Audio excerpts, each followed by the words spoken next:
According to our guest, Jane Lovas, the challenges faced by leaders today have a level of complexity and magnitude that is unprecedented. Supporting and advancing women leaders is critical for organizations who want to continue to grow, expand, and innovate. Organizations that have at least 30% of women leaders in senior leadership positions are more financially successful, innovative, and have higher levels of employee engagement. So we're going to delve right into exactly what it takes for women leaders to expand, the impact expanding your leadership position will have on both your personal and professional life, and then what both men and women can do to reap the rewards of women in leadership. Welcome to Shedding the Corporate Bitch, the podcast that transforms female corporate executives into powerhouse leaders by showing them how to shed the challenges and overwhelm, along with any fear, insecurity, self-doubt, and negativity holding them back. I'm your host, Bernadette Bose of Ball of Fire Coaching, bringing you powerhouse discussions each week to share tips, advice, and sometimes tough love so you create the riches in your work and life you deserve. Let's do this. Welcome, Jane. I'm so glad you're here. How are you? I am great, Bernadette. It is great to be here with you. Thank you. And where are you, by the way? I'm outside of Washington, D.C. in our crazy winter that we haven't even had this year. Oh, you haven't had a winter? It snowed one time. Barely. It was just enough to cover the grass and the trees. I saw it because I was walking the dog at like 6:30 in the morning, and it was just, the sun was, so it was beautiful. Right. By noon, it was almost all gone. That's our one snowfall this year. Well, there's a lot of people around the world that is wishing the same. Yes, that is wishing the same. So before we dive into all the conversation about where have all the women gone, tell us a little bit about you outside of the workplace. Okay. Well, right now, I am doing this midlife change. And one of the things that I've taken on is I went back to skiing after 10 years of not skiing. Wow. It was, and so I got up. The first day I went back, it was the perfect ski day. So if you're a skier, you know, the sun's shining, it's cold, it's crisp, but the air is dry, and I'm up at the top of the hill and I can see everything, and it's just so beautiful. And I went, why did it take me this long to come back? Right. And that's one of the things that I'm committed to doing, is doing some of these things that we get busy. Yes. And we get consumed with our work, which is a great segue into, because I'd be curious, you do a great deal of work around the subject that we're talking about, which is where have all the women leaders gone? And one, what drew you to that? But two, is it because many women just like you are at a point in their life and career where they're like, I need more. So where first did you kind of work your way in to this area of focus? Right. And I wish it was just they've all gone someplace else. Right. So it started, my background's in technology. And I started out as a software developer and then a project manager and into leadership. And I was very often the only technical woman at the table. And yeah, I mean, this is a common story that women and it's not just technology. It's highly pervasive in technology, but it's also financial industry, the medical industry, getting into leadership, and there's a lack of women. And I didn't know when I was coming up through the ranks, as it were, and the way I chose my career to be, I didn't really know that I had any choice. It just kind of, things just happened to me. I said yes to opportunities, but there was never a plan. So you didn't know there was a choice for what paths you could take, or you didn't know there was a choice to all the kind of opportunities out there? What did Both. you know? Both. I didn't realize that I could actually direct it and that I could share it and that it didn't have to be just happenstance. Right, right. You get a job. And at the time, my husband was active duty military. So we were moving around a lot. And so I lucked out. And being in technology was really great for that because I was always able to get a job. Sure, sure. But I never did it with any thought like, how could I take what I learned and then move up a level? I was happy to get a job, so I would take that job at the same level, and they were happy to take me. And it wasn't until later that I started researching and looking at how come we don't see women in leadership. Right. And found out that there are a whole lot of reasons. It's not just one reason. Sure, sure. Now, let me ask you something, though, to that point. Do you find that even today that women are still going out kind of without a plan, without an agenda, so to speak, and they're not even proactively, strategizing on how they, from their 20s to the 30s, advance in their career? Right. Oh, yes. In fact, I had a conversation with a woman yesterday who is a career coach and counselor because we were talking about this same issue. And she said she's surprised with the number of women that just stay in a job because they feel loyalty. To whom? To the company. And they're probably about 35 to 50% underpaid. Right. But what does that say to you about those women? What it says to me is women don't know that they can ask. You can ask and negotiate.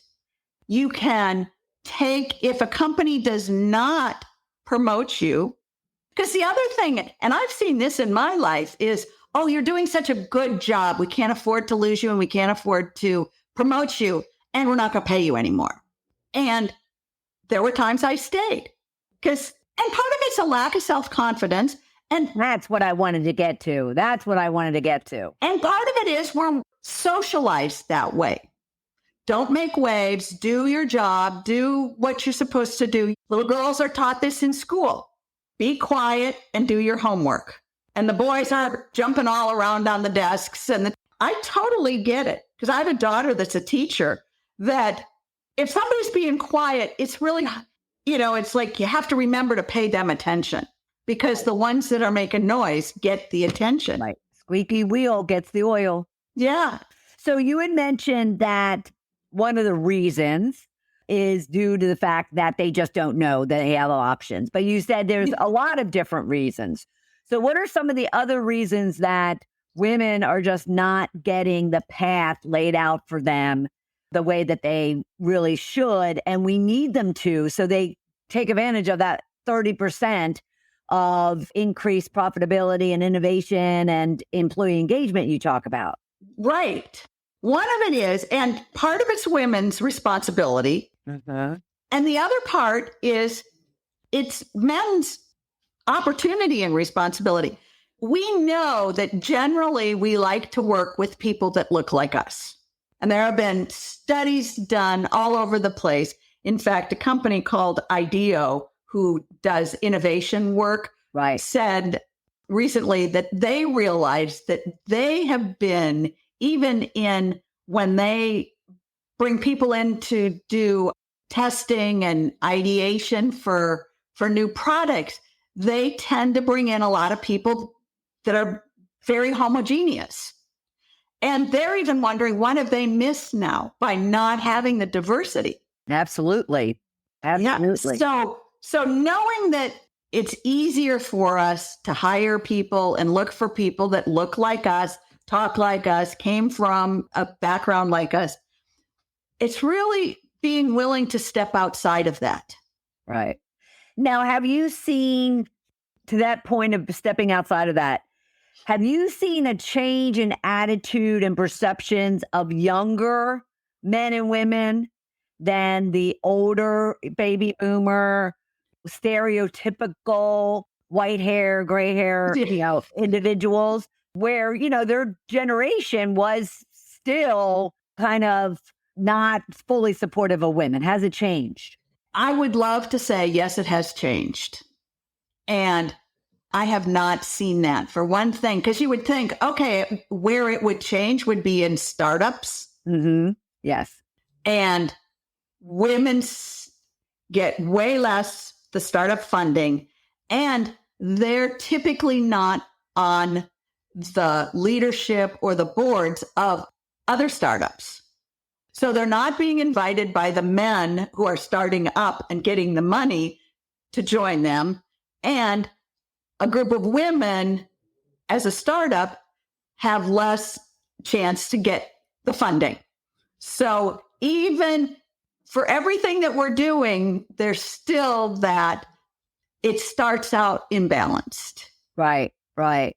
So you had mentioned that both men and women, they need to see the opportunity.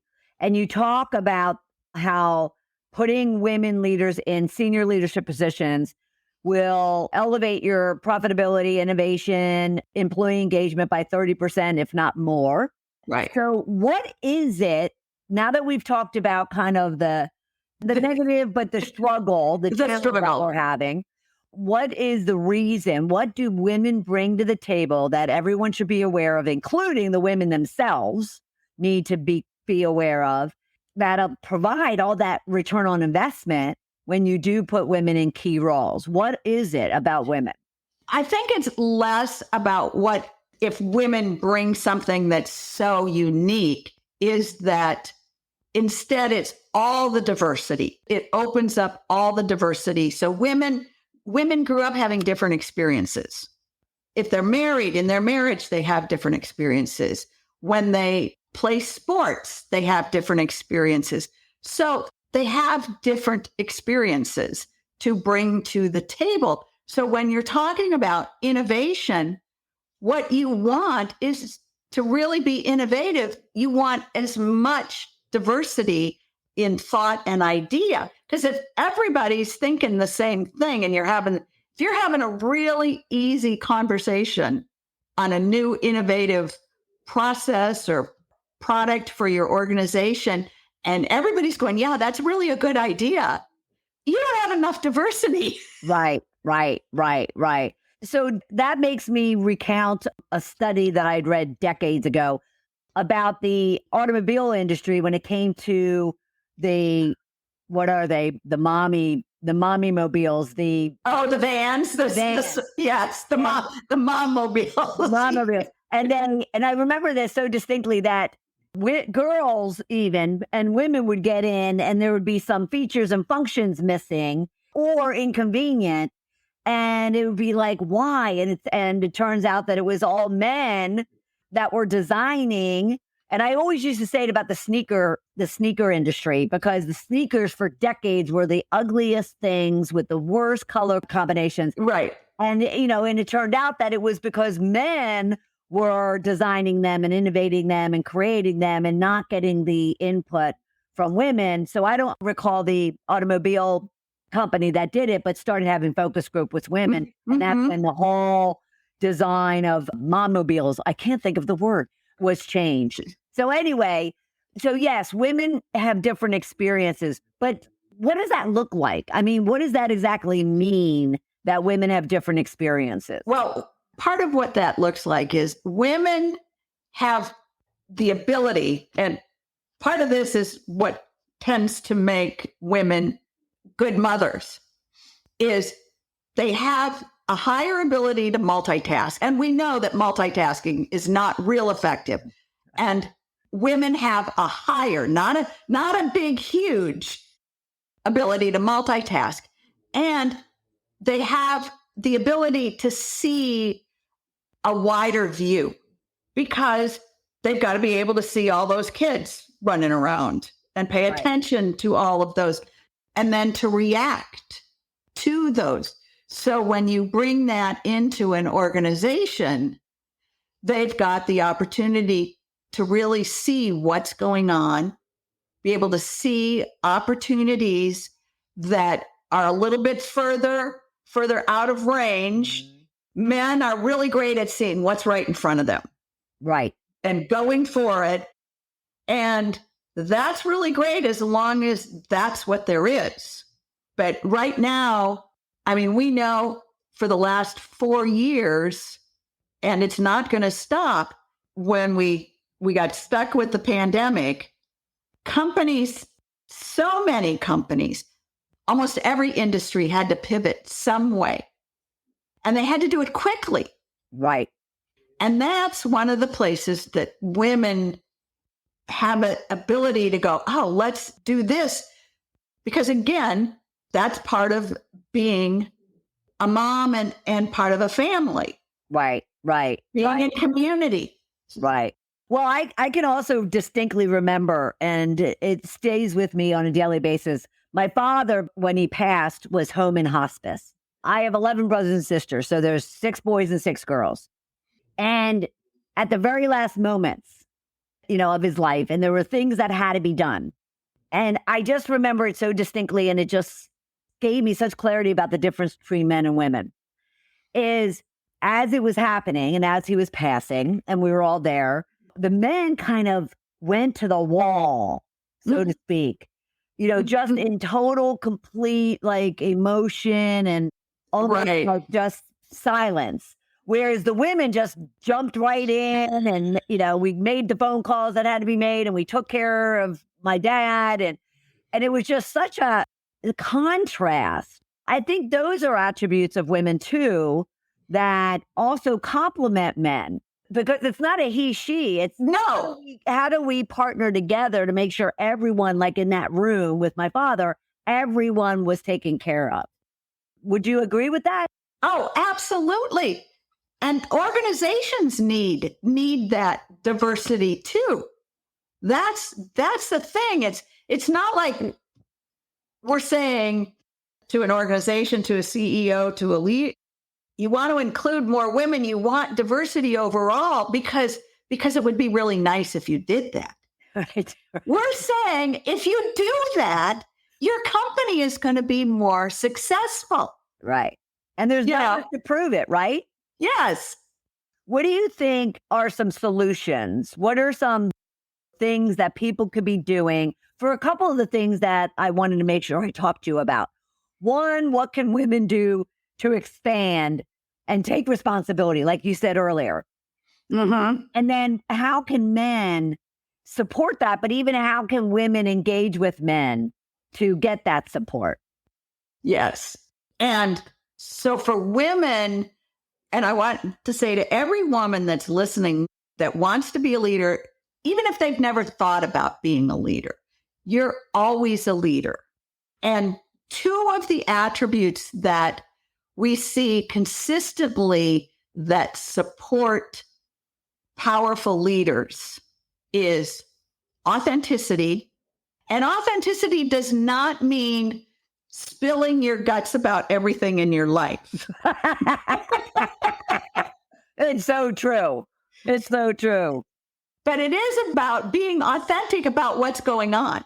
Right. If things are not working, they're not working. Right. If they are working, they are working, and deal with that.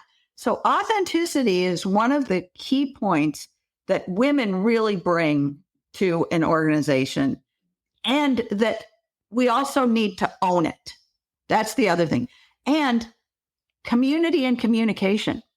Because there isn't a company out there that is doing things as a bunch of individuals. Who can? Everything is done in community with teams and people working together. Right. And if you're a part of a team or a leader of a team as a woman, being authentic with your team actually enrolls them in supporting you even more. Right. All right. So let's delve into authenticity in that you made a comment about the fact that it doesn't mean that you have to spill your guts. But some women out there are thinking, well, I'm authentic when I go to work. And I would have told you that for 20 years that I was, but I was wearing the biggest mask and being anything but who I truly am. So, what does it truly, truly mean to be authentic? One, it's really knowing yourself. We're not talking about bashing and putting yourselves down, but knowing that these are your weaknesses. And on the other hand, knowing that these are your strengths. Absolutely. Because we oftentimes let our weaknesses hide our strengths because we don't want to come across as too much. Well, don't you also find that, especially in today's world of social media, that women don't even see their strengths because they have so much of the weaknesses always being thrown in their face? Yes. Or they're trying to make themselves be something because they see that on social media that this is what everybody's doing. So now I'm going to do this. Right. And it's not being who you are. It really, for yourself, is an unrelentless honesty at looking at, and how did I start to believe that I'm not good enough? Right. You can probably remember some teacher in grade school telling you, you're talking too much, something. And we took that to mean, oh, I'm not good enough, so don't talk too much. So then now you don't even remember that consciously, but it's there. So you go into a meeting, and if you say one thing, then you don't say anything else because, I don't want to talk too much. And I know all this, and I deal with this on a regular basis. And I was on a Zoom meeting last night with about 5 other, there were 5 other people on there, and I said what I need, and I could find myself going, don't talk too much. And I'm like, let's put that over here because I had things to say in that meeting. And it's like, that was what that meeting was for, was just to get these things. We're creating something. So everybody's got to speak. And so listen to what that voice in your head is saying before you shut it off. Don't say that. Right. Oh, I love that. So intentionally listen to yourself. Yes. I love that. Because that's not even yourself anymore. That's just an automatic voice that goes in your head. Don't say that. Don't say that. Don't step out. Don't do that. Don't go there. Oh, sit back. Oh, don't smile too much. Don't be too happy. Don't be too sad. All. It's so true. If we could all ever take a look inside our brains, Exactly. It'd be chaos. It'd be absolute chaos. So every time you see that, take it out and go, I'll put you over here. I'll pick you back up later. Right. If I need you. Right. Exactly. And you talk also, and you have an upcoming book. Yes. And you talk about love, how love, bringing love into the workplace, which, I can see so many people's hair, on their neck go up, and the men are running for the door. Yeah. But I would have too. For many, many years, I would have been like, what are you talking about? But how does that play out? And why is that so important? Oh, to me, it's the critical piece. And I say this as always, after I say the name of the book, which the name of the book is Leading with Love. And I say, we are talking about love as a power, not an emotion. And the critical definition of this is when you're more committed to someone else's success than your own. And the result is you are even more successful because whatever you put out comes back tenfold. And I want to say the other caveat that I've heard is, but that means that I got to keep all my employees. I can't ever let one go or anything. And I'm a colleague that I do some work with, and she is on a fast track to really expand her business. And she had her like manager. She's at the point where her next in command is like a manager level. So it's the practice manager. And they've been having some challenges for a while. Things were just not getting done. And I shared this concept of leading with love. And she's like, oh, I don't know. I said, no, because she was the same thing. Well, then that means I can't. I said, no, you want her success more than you want your success. So she had a really authentic conversation with this person about sharing where she's taken the company, where this person fits in. And this person said, no, this is not for me. So they talked about it. My client supported this woman, gave her time to look for a new job. The woman is helping her new practice manager, found a great job, and waited a month to take the job, got permission to wait a month to be there and support. That's what leading with love does, because she was more committed to her practice manager being supported and being successful. And she was not going to be successful in this job. Right. And she was upfront about it because of that authentic, genuine conversation. And they're both will benefit. Yes. And so they're both in communication. They're still having conversations because it didn't go, well, okay, you just can't do this. So I'm giving you 2 weeks notice. Right. I love that. I mean, that was the bomb right there. Love is power. And it's all about you wanting someone else, genuinely wanting someone else to be successful even before yourself. Because if you take care of others, you'll be taken care of. Love it. Now, I want you to, in our last minute together, you have a PDF, a book, an ebook called Put Your Big Girl Panties On. And there's a couple of other words behind it. But that people can email you at jlovis@lovasconsulting.com. But share with us what that is all about. It's a fun, easy read book that when I was dealing with some of these issues myself, one of them is in there, and so they're little illustrations with sayings. Okay. And when people look at it, they go, oh, yeah, I've experienced this before. So it's a really fun, lighthearted way to look at those fears that we all have, that we're a fraud, that I'm not important, nobody cares, it's not safe. All of those fears that, some of us have this one and some of us have that other one. They're all basically the same thing. Right. They are. And also tell you, once you start sharing those, and that's part of that being authentic, they begin to disappear. Now, when you say that, though, when you actually literally start acknowledging them and even sharing your own experiences and your own, story, so to help others recognize that they're not alone. Is that what you mean? Yeah.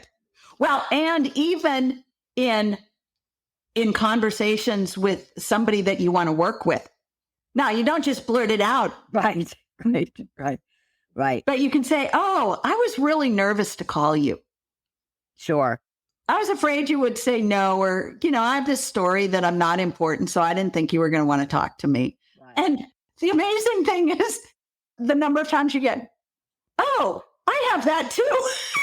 Well, it's true. Well, people just want to relate to one another. Yes. They just want to know that other people have the same stuff going on that they do. And we all have the same stuff going on. Yeah. That's awesome. I love it. Thank you so much, Jane. This has been absolutely fantastic. Oh, thank you, Bernadette. Yeah, I've absolutely loved it. So everyone, you can go to lovasconsulting.com, learn all about Jane and the work that she's doing, and also email her if you want a copy of her illustrated book, Put Your Big Girl Panties On. You can do that at jlovis@lovasconsulting.com. Thank you, Jane, and we will talk soon. Thank you, Bernadette. Wow, wasn't that conversation with Jane awesome? I mean, come on. Where have all the women leaders gone? We have got to change this. Absolutely. Especially when you look at what she talks about in that organizations elevate their profitability, their innovation, and their employee engagement by 30% or more when women are put in senior leadership roles. So if you like math, you can't deny the absolute value to ensuring that both you and your organization recognize what you could be contributing to their business. But a few of the takeaways that I walked away with, I'm curious as to what yours are, but mine are the fact that you are always a leader. That's what Jane really wanted to get across is you don't have to be in a certain position at a certain level. You don't even have to have people that report to you to be a leader. You're always a leader. And then she did talk about 2 attributions of a powerful leader. And she went deep into both authenticity and communication/community. So take a listen for that as well. And then lastly, which I thought, oh my gosh, she saved the best for last. It was awesome. She talks about how love equals power. So a lot of people get kind of woo-woo thinking, okay, we're going to be talking about the emotion of love when actually love is power. And what that really emphasizes is true authenticity comes when you are more concerned about the success of the people around you than you are of yourself. And you ensure that you are bringing your full self to helping them be successful. And in turn, you become successful. All right. You put what you get what you put out. So I just absolutely love that. And of course, be sure to check out this episode and all of our episodes at sheddingthecorporatebitch.com. But should you be struggling with how you need to really take responsibility for your career path, really have an understanding, whether you're 20, 40, or 60, an understanding of strategically what you should be doing to advance and become that women leader, if that's what you choose to do. But if you're struggling in understanding how to do that or how to formulate that type of plan, then be sure to reach out and book a call with me at coachmebernadette.com/discovery call. Let's talk about it because you are in complete control and you are, as Jane said, totally responsible for where you are in your career and your life path. So don't miss out on the many opportunities that are there for you, but you have to, take control of the reins and lead yourself to where you want to go. All right. I am so grateful that you were here with us for this episode, and be sure, as I mentioned, to go to sheddingthecorporatebitch.com for all of our previous episodes. And I will look forward to having you right back here for another episode of Shedding the Corporate Bitch. Take care.